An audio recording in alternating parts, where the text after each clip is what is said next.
السلام علیکم ورحمۃ اللہ وبرکاتہ، نحمدہ ونصلی علی رسولہ الکریم۔ امید کرتی ہوں کہ آپ سب اللہ تعالیٰ کے فضل و کرم سے خیر و عافیت کے ساتھ ہوں گے۔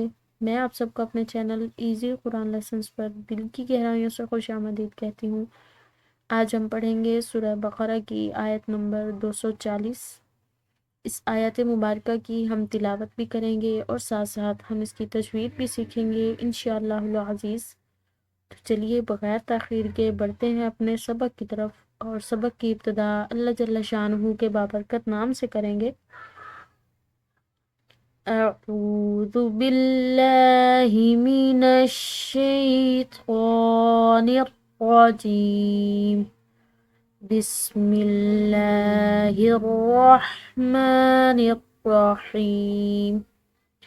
آیات مبارکہ دیکھیے، والذین والذی، ذال یہ نرم حروف میں سے اس کے بعد یا ساکن ہے، تو اس کو ہم پڑھیں گے ایک الف کی مقدار لمبا کر کے، والذین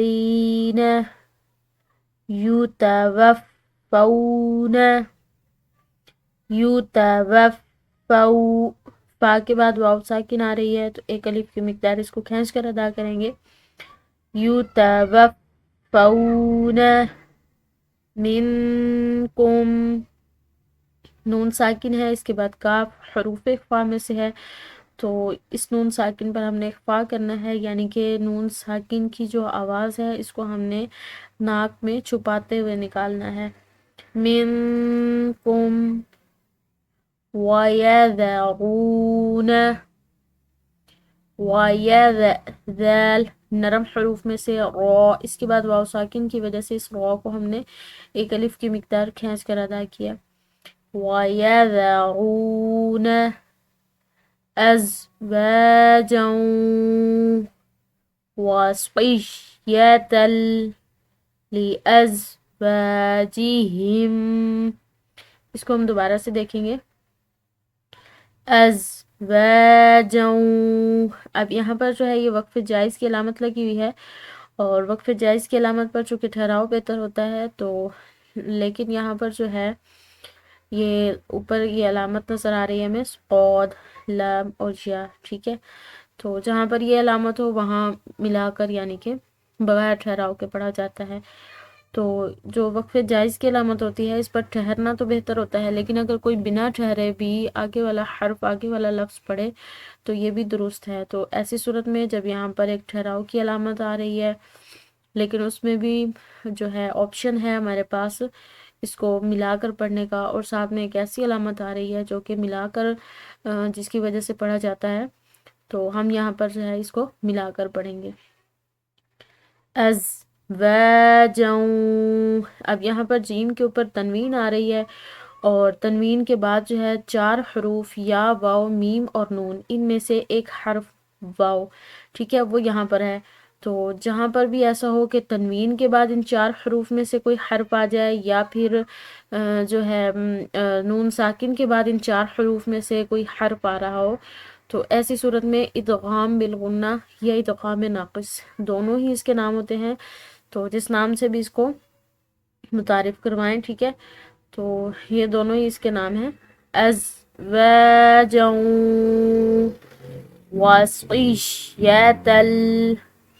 اب یہاں پر صاد یہ موٹے حروف میں سے ہے، ٹھیک ہے، وصیۃ لِأَزْوَاجِهِمْ، واو کو ہم نے لمبا کھینچا ایک الف کی مقدار، یہ درمیان میں آنے والے الف مدہ کی وجہ سے۔ اب یہاں پر دیکھیں کہ 2 میم جمع ہو رہے ہیں، ایک میم ساکن ہے اور دوسرا آنے والا میم جو ہے وہ مشدد ہے، تو ایسی صورت میں کہ جہاں پر ایک میم ساکن ہو دوسرا میم مشدد ہو، تو ایسی صورت میں جو ہے دونوں میم کو آپس میں مکس کر کے ملا کر پڑھا جاتا ہے، یعنی کہ پڑھتے ہوئے ایسا فیل ہوتا ہے کہ ایک ہی میم پڑھی گئی ہے، جیسے کہ ہم اس کو پڑھ رہے ہیں، لِأَزْوَاجِهِمْ مَتَاعًا، ٹھیک ہے، یعنی کہ دونوں میم کو جو ہے آپس میں ملا دیا جاتا ہے، لِأَزْوَاجِهِمْ مَتَاعًا إِلَى الْحَوْلِ، إِلَى حولی، حلق سے ادا کریں گے. اس کے بعد واو ساکن کی وجہ سے اس کو ہم نے ایک الف کی مقدار کھینچ کر ادا کیا. غیر، غین، غو، یہ دونوں موٹے حروف میں سے ہیں، اور غین کے بعد یا جو ہے یا ساکن ہونے کی صورت میں آ رہی ہے، تو اس کو ہم نے ایک الف کی مقدار کھینچ کر ادا کرنا ہے. غیر، ٹھیک ہے. آگے دیکھیں. اخراج، اخراج. اب یہاں پر جو ہے وقف جائز کی علامت کی وجہ سے ہم نے اس جیم پر وقف کیا، اور آخر میں جو یہ جیم ہے یہ حروف قلقلہ کی جیم ہے، تو اس کو ہم نے ایسے ہی سکون کے ساتھ، نرمی کے ساتھ نہیں چھوڑنا، بلکہ اس کو ہم نے ہلاتے ہوئے چھوڑنا ہے. اخراج، ٹھیک ہے. آگے دیکھیں. فَإِن خرجنا، فَإِن خرج، قو موٹے حروف میں سے، غو یہ بھی موٹے اور پر حروف میں سے ہے، ٹھیک ہے. اس کے بعد جو یہ جیم آ رہی ہے یہ حروف قلقلہ کی ہے، تو ہم نے اس کو ہلا کر ادا کرنا ہے. خرجنا فلا، لام کو ہم نے لمبا پڑھا کیونکہ اس کے بعد الف مدہ آ رہی ہے، ٹھیک ہے. فلا جناح، جناح، حل کیا، ٹھیک ہے. علیکم، عین یہ حلق سے ادا ہوگا. لام کے بعد یا ساکن کی وجہ سے اس کو ہم پڑھیں گے ایک الف کی مقدار لمبا. علیکم، فی، یا ساکن کی وجہ سے ہم نے اس کو لمبا ادا کیا. فی ما، میم کو لمبا پڑھا الف مدہ کی وجہ سے، یعنی کہ اگر ہم اس الف مدہ کو نہیں پڑھیں تو میم زبر میں، اس طرح یہ غلط ہوگا، تو ہم نے اس کے ساتھ الف مدہ کو ملا کر اس کو لمبا پڑھنا ہے ایک الف کی مقدار.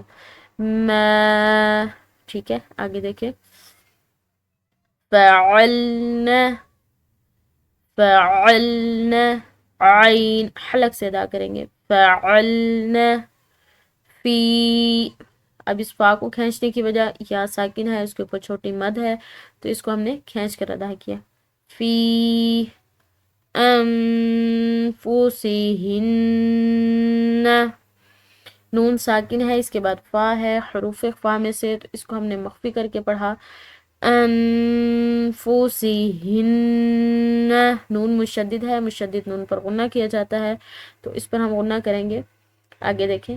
من معروف، من معروف، یہاں پر جو ہے نون ساکن کے بعد 4 حروف یا واو میم اور نون میں سے ایک حرف میم یہاں پر آ رہا ہے نون ساکن کے بعد، تو ایسی صورت میں یہاں پر ادغام بالغنہ کریں گے یا ادغام ناقص.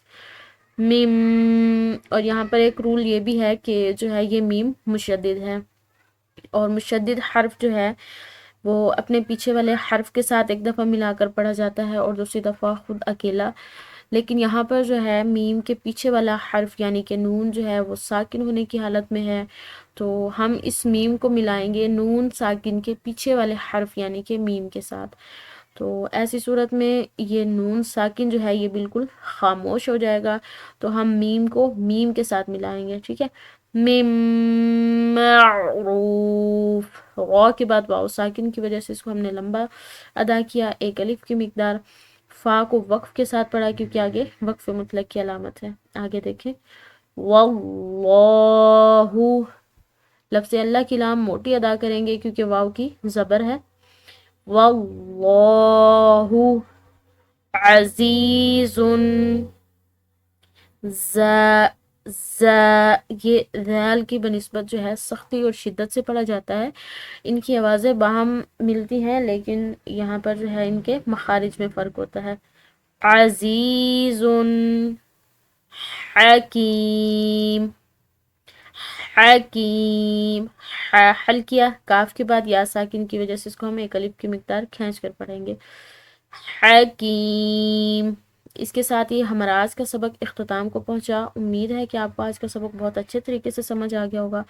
اگر آپ چینل پہ نئے ہیں اور ابھی تک چینل کو سبسکرائب نہیں کیا تو چینل کو سبسکرائب کیجئے اور ویڈیو کو لائک کیجئے اور ان ویڈیوز کو زیادہ سے زیادہ شیئر کیجئے تاکہ زیادہ سے زیادہ لوگ اس کار خیر سے مستفید ہوں، جو کہ آپ کے لیے صدقہ جاریہ بن جائے۔ نیکسٹ ملاقات تک کے لیے رکھیے گا اپنا بہت سارا خیال، دعاؤں کی درخواست۔ جزاکم اللہ خیرہ۔ السلام علیکم ورحمۃ اللہ وبرکاتہ۔